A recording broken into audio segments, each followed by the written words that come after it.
মওদুদি কি শিক্ষা দিচ্ছে? মওদুদি তার কিতাবগুলোতে চটি চটি কিতাব লিখছে ব্রিটিশ আমলে, সেগুলোতে সে লিখছে যে নবীরা গুনাহগার, নাম ধরে ধরে বলছে কোন নবী কোন গুনাহ করছে, হ্যাঁ, সেগুলোর নাম ধরে ধরে সে বলছে। হজরত ইউসুফ আলাইহিস সালামকে সে হিটলার মুসলিনের সাথে তুলনা করছে। চিন্তা করা যায় ওই সময়ে সারা ভারতবর্ষের, পাকিস্তান, ভারত, বাংলাদেশ সহ সারা বিশ্বের আলেমরা প্রতিরোধ করে তুলেছে। আজকে যদি মওদুদিকে পেত, আমিই খুন করে ফেলতাম, আমিই মেরে ফেলতাম। এই মোরতাদগিরি করার কারণে, এই মুনাফিকি করার কারণে, এই কুফফারগিরি করার কারণে। সাধারণ মুসলমান তো এরা তো এত কিছু বোঝে না, ওরা কিন্তু নবীরে গালি দিছে, নবীরে গুনাহ করে বলছে, এমনি মেরে ফেলবে।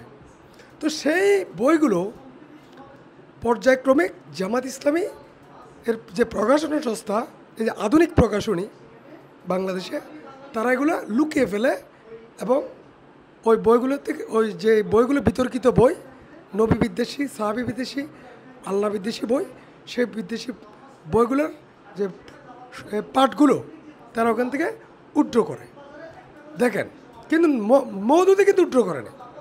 মওদুদি তার যে আমেরিকাতে সে মারা যায়, যে এই ইংরেজ দালাল আমেরিকাতে গিয়ে মরে, ঠিক আছে, সে মরার আগ পর্যন্ত সংশোধন হয় নাই।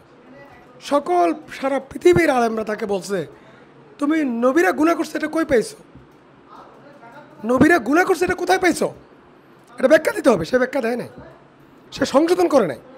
পৃথিবীর সর্ববৃহৎ এই পৃথিবীর এই বড় বড় যে আলেম, মুসলিম বিশ্বের যারা বড় বড় আলেম, তার মধ্যে আমি কয়েকজনের নাম বলি। একজন হচ্ছে হুসাইন আহমদ মদনী, এটা হচ্ছে দেওবন্দের সেরা আলেম, দেওবন্দের শ্রেষ্ঠ আলেম, যিনি ব্রিটিশ বিরোধী লড়াই করেছিলেন, ইংরেজদের বিরুদ্ধে লড়াই করেছিলেন। তো এই হুসাইন আহমদ মদনী রহমতুল্লাহ আলাই ওনাকে চ্যালেঞ্জ করেছে যে তুমি এটা কই পেয়েছো, এটা বলতে হবে, জবাব দিতে হবে। এটা কোরআনের, হাদিসের, ইজমা কিয়াসের কোথায় আছে তুমি জবাব দাও। সে কিন্তু কখনো বসে নাই, জবাব দেয় নাই, ঠিক আছে।